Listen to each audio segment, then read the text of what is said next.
Netflix का jewel thief एक तरह से विजय आनंद की सेम नाम की क्लासिक फिल्म को ट्रिब्यूट देने की कोशिश थी, लेकिन सच कहूं तो ये फिल्म काफी खराब है। स्टोरी लाइन बहुत वीक और प्रेडिक्टेबल थी और एक्टर्स ने चाहे जितनी भी मेहनत करी हो, एंड प्रोडक्ट उतना इम्पैक्टफुल नहीं लगा।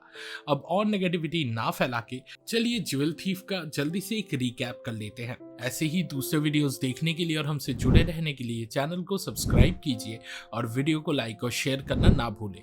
Thank you. और एक ह्यूज स्पॉइलर वार्निंग के साथ लेट्स मूव ऑन। राजन औलख एक फेमस इंडियन आर्ट कलेक्टर था जिसका पास्ट काफी शेडी था।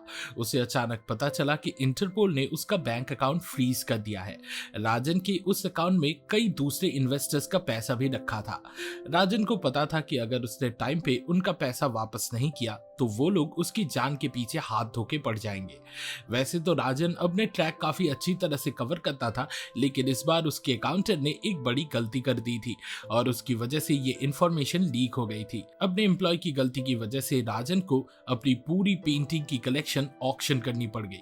उसे पता था कि अगर इन्वेस्टर्स उस पर ट्रस्ट बनाए रखे तो उसे कुछ ऐसा करना होगा जो उनका कॉन्फिडेंस वापस लाए। राजन ने अपने अकाउंटेंट को मार दिया और जब वो फोर्ट क्रेस्ट आर्ट सेंटर के क्यूरेटर से बात कर रहा था तभी उसे पता चला कि रेड सन डायमंड अभी इंडिया में है। रेड सन को प्राइड ऑफ अफ्रीका कहा जाता था, एक प्राइसलेस लाल रंग का हीरा जिसके बारे में कहा जाता था कि जिसके पास भी वो होता है किस्मत उसी के साथ होती है।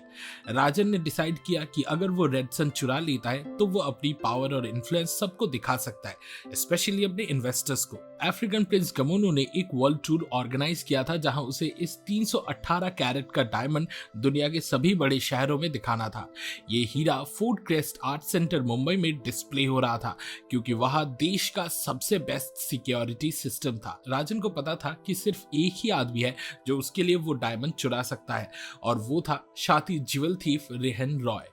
तो राजन रेहन के घर गया और 25 लाख का अमाउंट उसके बाप के अकाउंट में ट्रांसफर कर दिया, ये दिखाते हुए कि वो उसके चैरिटेबल हॉस्पिटल के लिए डोनेशन दे रहा है। रेहान के पापा एक हॉस्पिटल चलाते थे जहां वो लोगों का इलाज बहुत कम पैसे में करते थे, पर राजन का right hand man Chunky Rehan के छोटे भाई अवी को साइड में ले गया और उसे बोला कि वो 25 लाख पूरा ब्लैक मनी है। उसने धमकी दी कि अगर अवी ने अपने भाई रेहान को इंडिया वापस आने के लिए मना नहीं लिया तो वो ईडी को सब कुछ बता देगा। जब अवी ने बुदापेस्ट भी रेहान से मिला तब रेहान को समझ आया कि उसे इंडिया जाना पड़ेगा ताकि राजन उसके बाप की रेपुटेशन खराब ना कर सके। रेहान को मनाना आसान नहीं था क्योंकि उसने कई सालों पहले से अपने बाप से बातचीत बंद कर दी थी और उसने डिसाइड भी कर लिया था कि वो कभी इंडिया वापस नहीं लौटेगा। बाप और बेटे की सोच में बहुत फर्क था। रेहान से पैसा कमाना चाहता था ताकि वो कभी गरीबी और ना झेले, जबकि रेहान के पापा मेहनत और पसीने से इज्जत कमाने में विश्वास रखते थे। इसी वजह से उन्होंने कभी रेहान के तरीकों को अप्रूव नहीं किया, चाहे उसके इंटेंशंस कितने भी अच्छे क्यों ना हो। रेहान एक शातिर खिलाड़ी था और शुरू से ही राजन से एक कदम आगे था। सबसे पहले रेहान ने इंश्योर किया कि जैसे ही वो हीरा मिल जाए राजन को वो मूसा को बेचना पड़े। मूसा एक माफिया बॉस था जो इस्तांबुल से ऑपरेट करता था और जिसका राजन के साथ बिल्कुल भी अच्छा रिश्ता नहीं था। फिर रेहान ने एक फेक प्लान बनाया हीरे को उस आर्ट गैलरी से चुराने का, जबकि असल में उसका ऐसा कोई प्लान था ही नहीं। रेहान का असली मोटिव पूरे मिशन को फेलियर डिक्लेयर करके राजन को किसी तरह इस्तांबुल ले जाने का था क्योंकि उसे पता था कि वो मूसा का एरिया है। रेहान को पता था कि अगर अफ्रीकन प्रिंस को ये पता चल गया कि किसी ने म्यूजियम में घुसने की कोशिश की है तो वो हीरा वापस ले जाएगा। रेहान ने प्लान किया था कि वो डायमंड प्लेन में ही चुराएगा और उसने हर तरफ के लोगों को अपने जाल में फंसाने के लिए तैयारी कर ली थी। रेहान के सामने एक और चैलेंज था, विक्रम पटेल, जो मुंबई पुलिस डिपार्टमेंट में था और काफी टाइम से उसे पकड़ने की कोशिश कर रहा था, लेकिन विक्रम भी रेहान के जाल में फंस गया और जब तक उसे रेहान का असली प्लान समझ आया तब तक काफी देर हो चुकी थी। जैसे ही ये न्यूज पब्लिक हुई कि किसी ने म्यूजियम में घुसने की कोशिश की है, उस हीरे को प्रिंस के हवाले कर दिया गया जो उसे यूके ले जाने वाला था। रेहान ने फिर यूके हाई कमीशन के डेप्यूटी डायरेक्टर साइमन जार्विस के घर में घुसकर उसका बैग बदल दिया जिसमें उसने रेड सन का एक फेक कॉपी रख दिया था। राजन और रेहान फरा यानी राजन की पत्नी के साथ उस प्लेन में चढ़ गए और अपना प्लान एग्जीक्यूट कर दिया। रेहान ने मौका देखते ही प्लेन के सिक्योरिटी वॉल्ट में घुसकर असली डायमंड को उस नकली डायमंड से बदल दिया जो उसने पहले ही साइमन के बैग में रखा था। रेहान ने पायलट को मजबूर किया कि वो प्लेन को इस्तांबुल में एक पार्क में लैंड करे और फिर वो राजन और बाकी लोगों के साथ भाग गया। राजन को लगा कि उसने ज्वेल थीफ को उसी के गेम में हरा दिया है। उसे खुशी थी कि अब वो मूसा का ट्रस्ट जीत लेगा और उसके साथ एक सक्सेसफुल पार्टनरशिप शुरू करेगा। राजन को यह बिल्कुल भी नहीं पता था कि जिस पल उसने रेहान को धमकी देकर उसके परिवार के जरिए इस काम को करने में मजबूर किया था, उसी मोमेंट पे उसने अपनी मौत के फरमान को साइन कर दिया था। फिल्म के अंत में हमें पता चला कि राजन को बेवकूफ बनाया गया था। जो डायमंड रेहान ने उसे मूसा को ब्लैक मार्केट में देने के लिए दिया था वो असल में नकली था। रेहान को पता था कि जैसे ही मूसा को यह पता चलेगा वो राजन को जिंदा नहीं छोड़ेगा। रेहान का इस्तांबुल में क्रैश लैंडिंग करने का असली मकसद यही था कि वो चाहता था मूसा का गुस्सा राजन पर निकल जाए। राजन और रेहान के बीच एक जबरदस्त फाइट हुई और रेहान उसे उसकी किस्मत के भरोसे छोड़कर निकल गया। मूसा थोड़ी देर बाद उसे मारने राजन के घर आया, लेकिन उसे यह नहीं पता था कि उसके लिए भी एक ट्रैप सेट हो चुका है। जाने से पहले रेहान ने गैस पाइपलाइन खुली छोड़ दी थी। उसने राजन को एक सिगरेट दी और उसके हाथ में उसकी मौत का फैसला छोड़ दिया। जब मूसा राजन के घर पहुंचा, राजन ने उसे बोला कि वो अपनी आखिरी इच्छा के रूप में एक सिगरेट पीना चाहता है। जैसे ही राजन ने सिगरेट को आग लगाया, एक जोर का धमाका हुआ और वे दोनों खतरनाक क्रिमिनल्स उस ब्लास्ट में खत्म हो गए।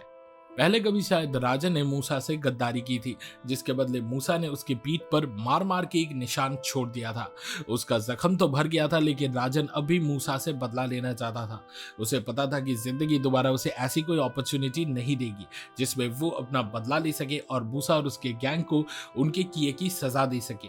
और शायद ये भी हो सकता है कि क्रिएटर्स राजन को जिंदा छोड़ दे और सीक्वल में उसे वापस ले आए और फुल रिवेंज मोड में रेहान से बदला लेने की जी तोड़ कोशिश करे। सालों तक रेहान के पापा ने अपने बेटे से बात तक नहीं की थी। जिस दिन रेहान की मां की मौत हुई, उसने डिसाइड कर लिया कि वो जिंदगी में कभी पैसों की कमी के सामने झुकेगा नहीं। उसका बाप अब भी लोगों का इलाज लगभग फ्री में ही करता था और उसका इरादा था कि वो गरीबों की मदद करता रहेगा। रेहान को बहुत गुस्सा आया जब उसने देखा कि एक आदमी जो पूरी दुनिया को बचाने की कोशिश कर रहा था, अपनी बीवी को नहीं बचा पाया। अपने मां के मरने के गम ने उसके अंदर एक ऐसी आग जगा दी थी जो कभी ठंडी नहीं हुई। रेहान ने आखिर में वो रास्ता चुना जो उसे सही लगा, बिना सोच समझ के कि उसके क्या कॉन्सिक्वेंसेस होंगे। लेकिन इतनी नफरत और डिसअपॉइंटमेंट के बाद भी जैसे ही रेहान को पता चला कि उसके पिता की इज्जत दांव पर लगी है, उसने सब कुछ छोड़ छाड़ कर उनकी मदद के लिए लौट आया। जब रेहान के पिता को पता चला कि उनके बेटे ने उनकी इज्जत और करियर बचाने के लिए क्या कुछ किया, तो वो इमोशनल हो गए। और जब उन्हें ये समझ आया कि रेहान ने उस सब के लिए कभी क्रेडिट भी नहीं चाहा, तो वो और भी ज्यादा इमो बन गए। रेहान ने तो शायद इसीलिए कभी तारीफ भी नहीं चाहिए, क्योंकि उसे लगा वो उनका प्यार डिजर्व ही नहीं करता। आखिर में रेहान के पिता ने अपने बेटे को माफ कर दिया और शायद इस पूरे हाइस्ट के बाद उन्हें रेहान का नजरिया भी थोड़ा थोड़ा समझ आने लगा। हालांकि फिल्म के अंत में रेहान और उसके पिता की मुलाकात नहीं होती, लेकिन मुझे लगता है कि फ्यूचर में वो जरूर एक दूसरे से मिलेंगे और एक दूसरे का भूल चूक माफ कर वापस एक फैमिली बन के रहेंगे। ज्वेल थीफ के अंत में विक्रम ने रेहान को इटाली तक ट्रैक कर लिया था। इसका मतलब था कि वो अभी तक उसके पीछे पड़ा था और मुझे नहीं लगता कि विक्रम इतनी आसानी से अपने मिशन को छोड़ देगा। हाँ, उसे ट्रिक किया गया और वो समय पर रेहान का असली प्लान नहीं समझ पाया, लेकिन इसका मतलब ये नहीं था कि वो उसे कभी पकड़ नहीं सकता। वो विक्रम ही था जिसने सबसे पहले ये समझ लिया था कि रेहान का म्यूजियम में घुसना सिर्फ एक डाइवर्शन था।